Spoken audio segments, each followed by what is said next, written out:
감사합니다. 어, 올해 4월 5일 경북일보에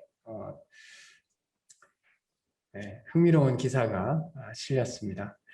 그 기사의 내용을 보니 혹시 예천 군에 좀 친숙한지 모르겠지만 경북 지역에 있는 예천이라는 그 예천군 지보면 대중리 마을에 대한 이야기입니다. 이 마을에는 독특한 무덤이 있습니다. 말무덤이다라는 무덤이 있는데요. 이 도시가 이 조그만 마을이 태계 이왕에 이제 외가가 있었던 마을이고요. 또 유일한 박사님, 유한양행의 유일한 박사님의 생가가 이 마을에 있었습니다. 그런데 이 마을이 여러 성씨를 가지신 분들이 함께 모여 살던 마을이었대요.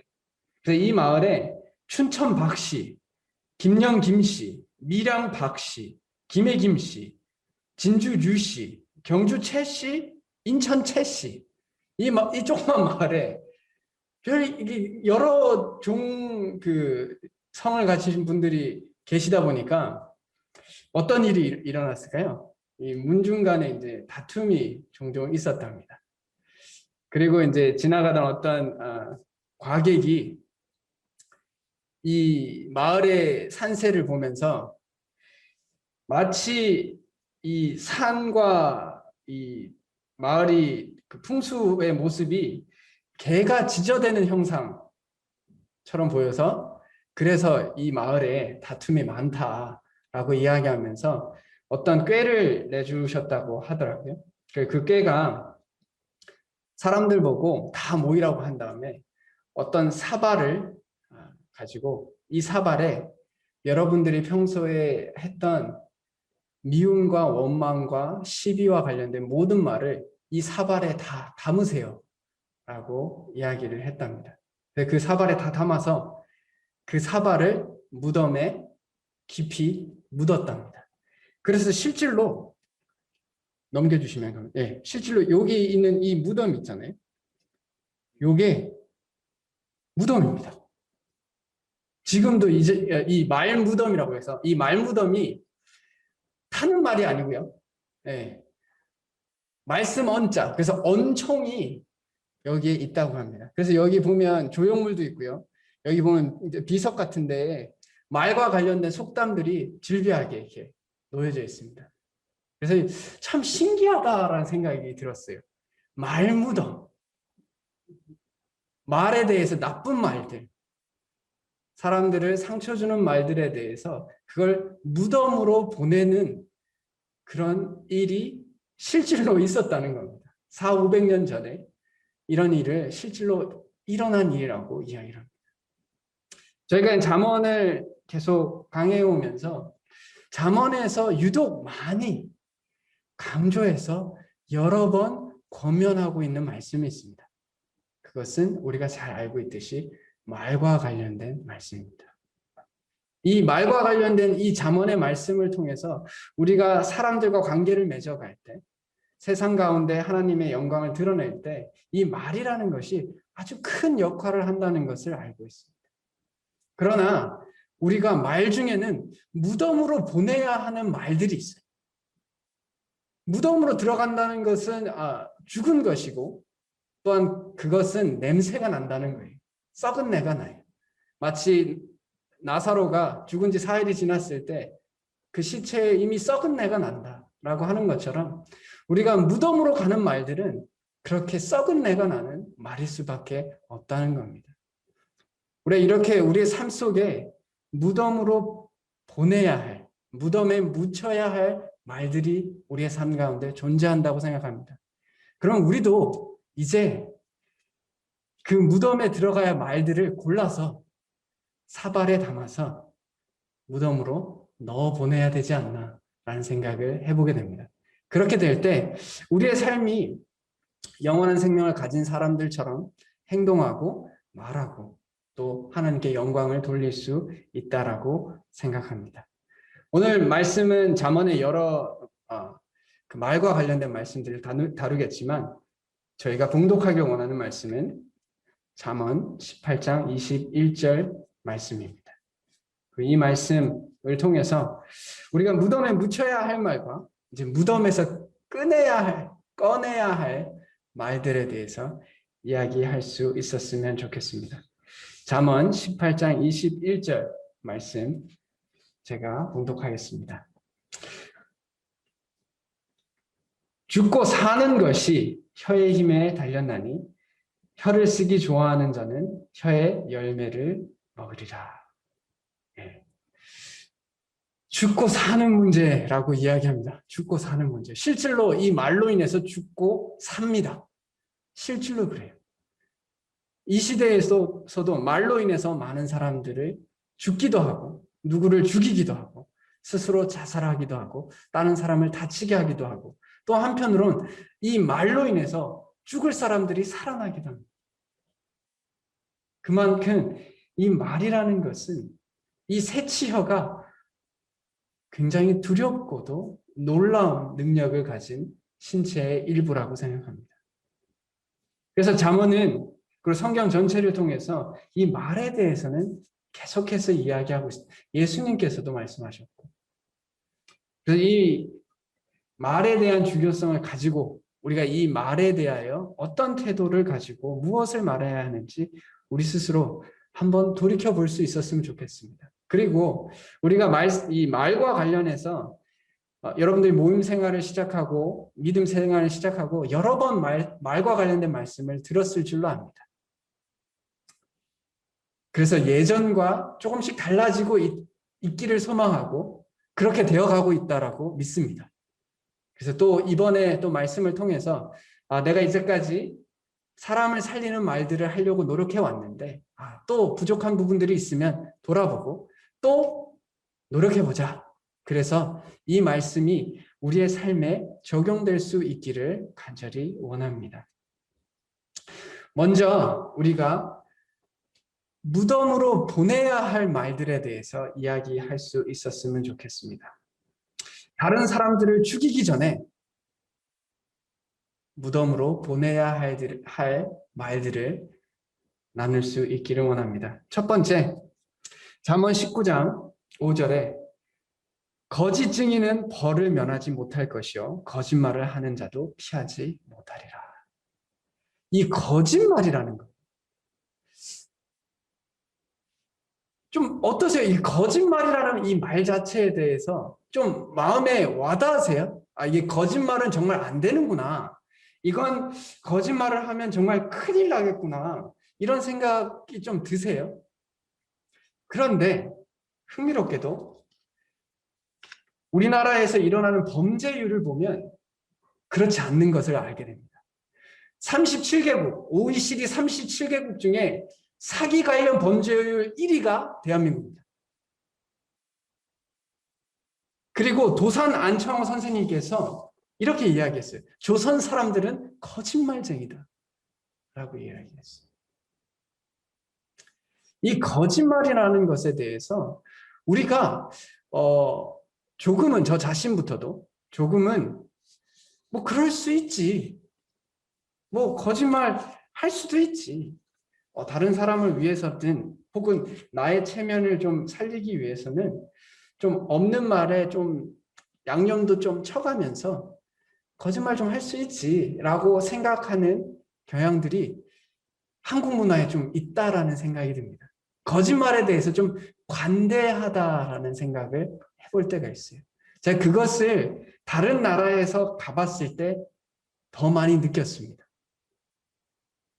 제가 과거에 한국에 있을 때 했었던 일반적인 행동들이 미국에서는 그게 용납이 되지 않는다라는 것을 발견되었어요.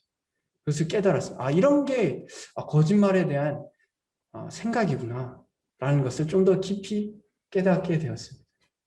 그러면서 이 거짓말의 폐해, 거짓말이 어떻게 다른 사람들을 다치게 하고 내 자신을 다치게 하는지에 대해서 생각해 보았습니다.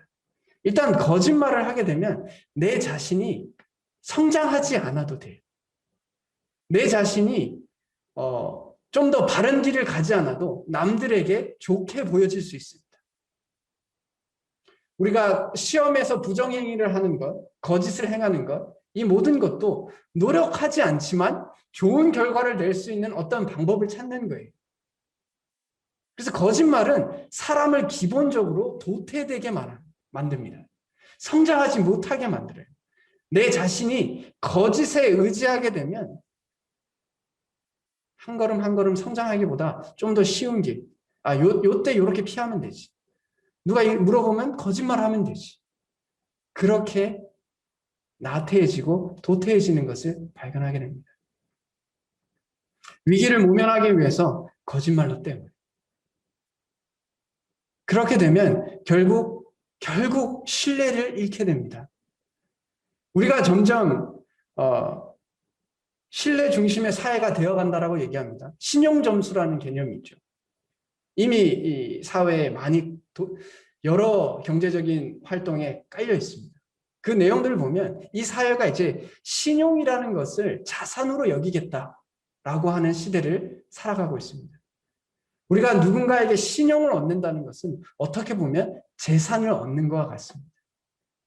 거짓말을 하게 되면 어쩔 수 없이 그 사람에 대해 말에 대해서 고민하게 돼요. 누군가가 나에게 거짓말을 한 것을 여러 번 보게 되면 저분이 지금 하시는 이 말이 정말 사실인가? 그러면 온전히 신뢰할 수 있는 관계가 생기지 않습니다. 그것이 우리를 무덤으로 끌고 간다고 생각해요. 우리가 점점 힘들어지는 것을 발견하게 됩니다. 가볍게 생각하지 않으셨으면 좋겠어요. 이 거짓말을 통해서 분명히 사단이 틈탈 수 있는 길들이 있다라고 생각합니다. 사실 사단 자체가 거짓의 아비입니다. 그래서 우리가 거짓을 말할 때마다 사단은 우리를 자신의 도구로 사용할 경우의 수들을 늘려갑니다. 성도님들, 우리가 거짓말을 할 때 어떤 마음이 있는지를 한번 돌이켜 보십시오.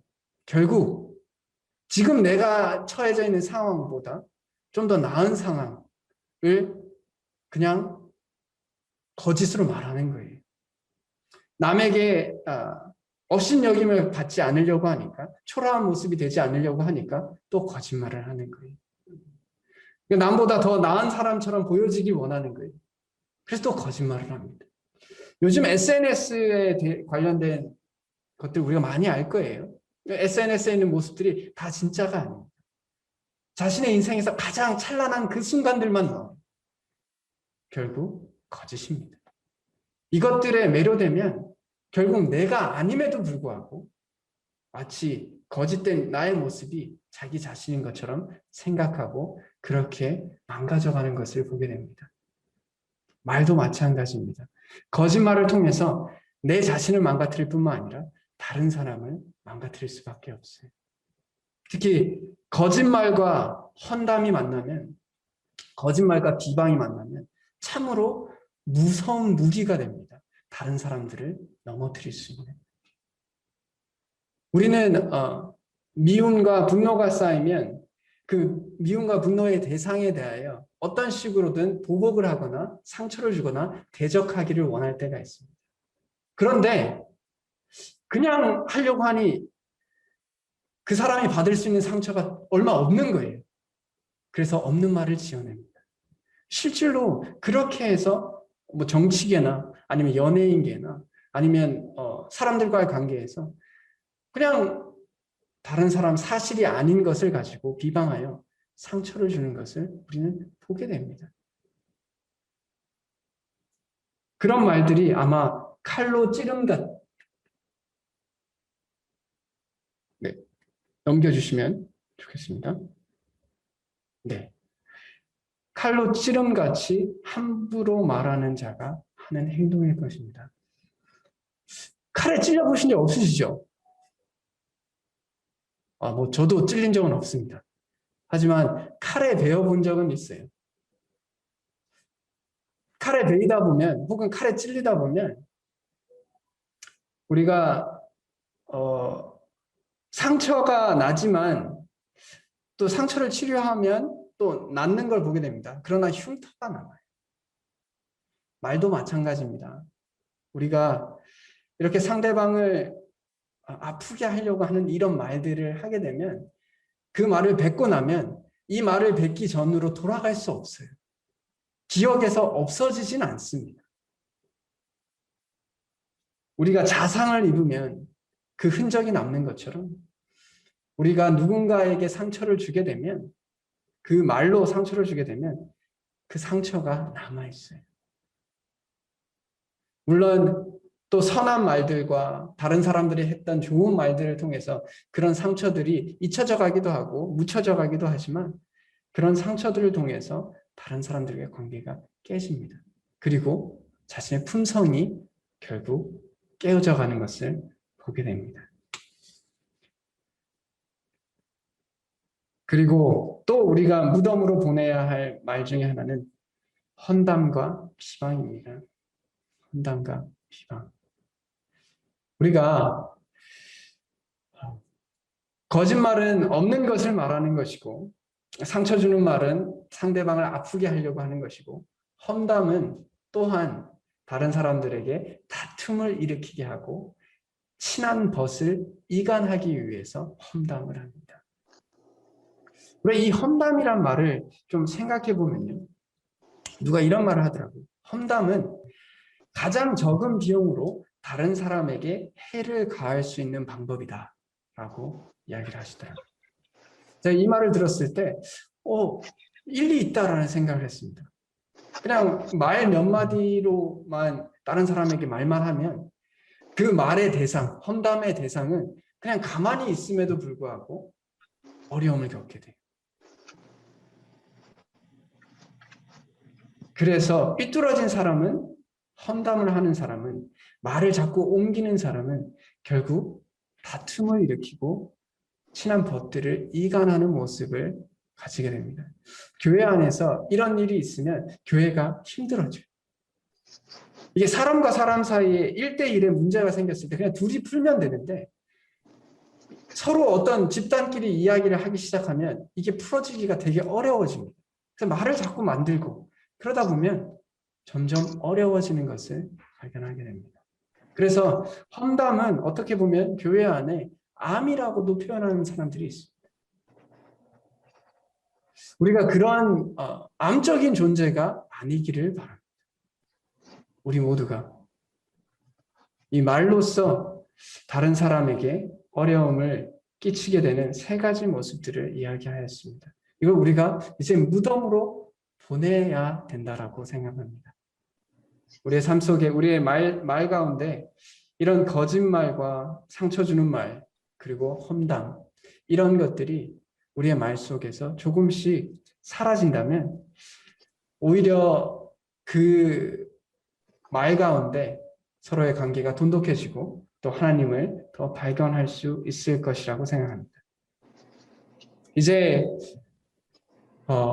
우리의 말 가운데 이런 것들은 꼭 있어야겠다라고 생각하는 것. 이제 무덤에서 꺼내서 우리의 삶 속에 있기를 바라는 것들을 나눌 수 있기를 원합니다.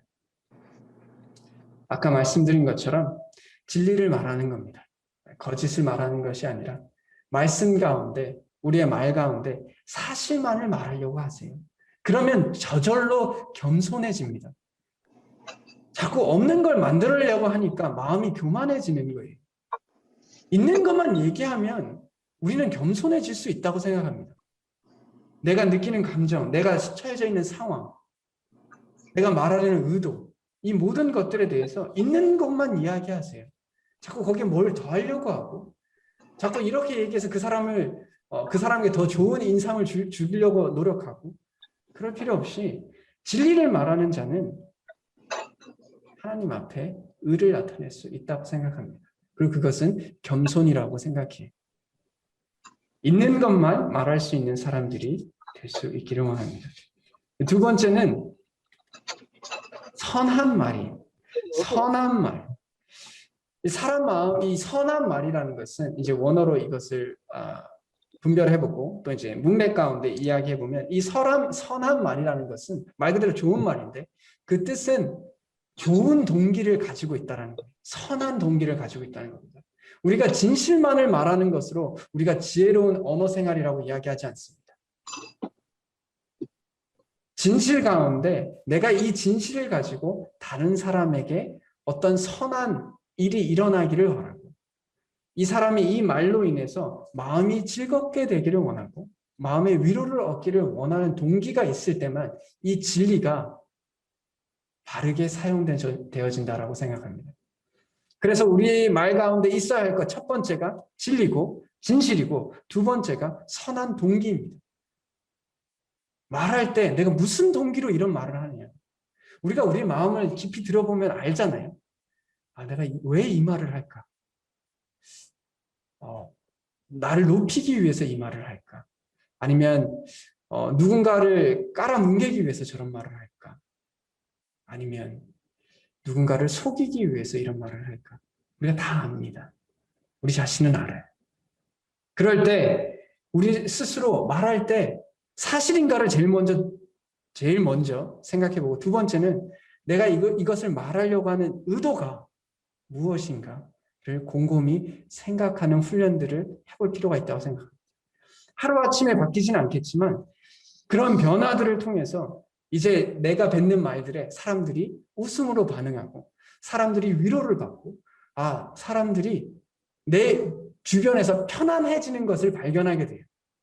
내 말을 할 때 내가 선한 의도를 가지고 있는가?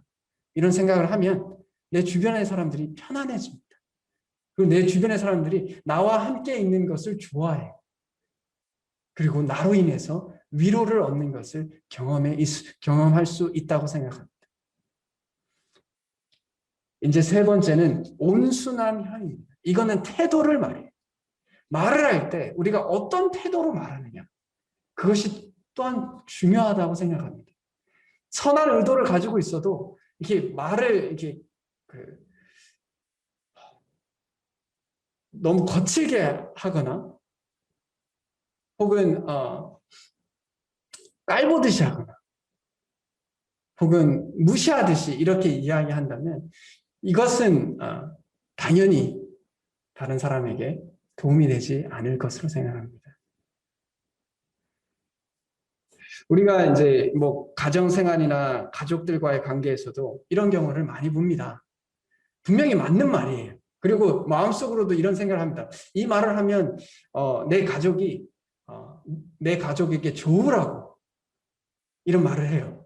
근데 이상하게 듣는 사람이 기분 나빠합니다. 그럴 때 우리는 한번 생각해 봐야 돼요. 내가 말하는 태도가 도대체 어떤 태도로 말하고 있었나? 마치 가르치듯이 내가 저 사람보다 더 위에 있는 사람처럼 그렇게 이야기하고 있는 것은 아닌지, 이 사람에 대한 감정을 공감하지 못하고 그냥 지적하기 위해서 말하고 있는 것은 아닌지 생각해 볼 필요가 있습니다.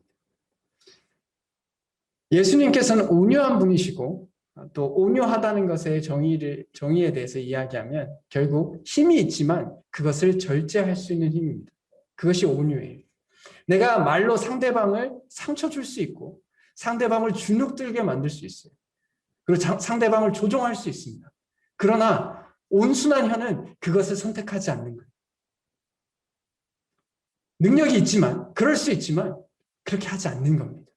오히려 편안하게, 존중하고 인격적으로 겸손하게 그렇게 대하는 것이 온순하고 온유한 자의 태도라고 생각합니다. 말할 때 이런 태도를 가지면 또한 우리의 말이 지혜롭게 사용되어질 수 있다고 생각합니다. 또 말을 아끼라라고 이야기하고, 그리고 성품이 냉철하다라고 이야기하고 있습니다.